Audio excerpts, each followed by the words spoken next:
I found it mind-boggling that people, and this goes back to what you were saying earlier, I think, around how people use Scrum so differently. How can someone like you, a Port of Rotterdam, look at Scrum, go ahead, start using bits, using it, it works so well, then look at it and think, oh well, hold on, this looks kind of like this thing less, or boss comes and tells you, oh, what you described sounds like less. And then other people, you look at it and it bears no resemblance. And it's the ones that bear no resemblance when you have that army of product owners. And I just find it, I don't know, amusing. It doesn't. I'm not going to put anyone down on this. I just find it amusing how people will look at Scrum and say, "Oh, well, the product owner role, surely that's someone that's supposed to be in between the team and the users."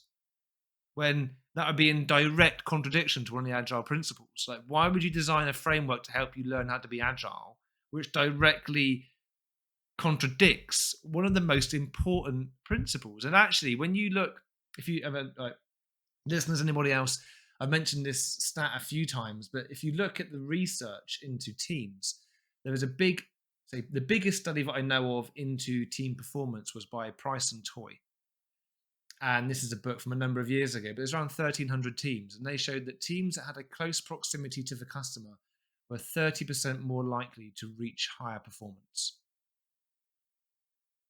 Whether Yeah. that's because of the purpose or because of the better communication or the relatedness, you stand a better chance at having high performing teams if you put them close to the customer.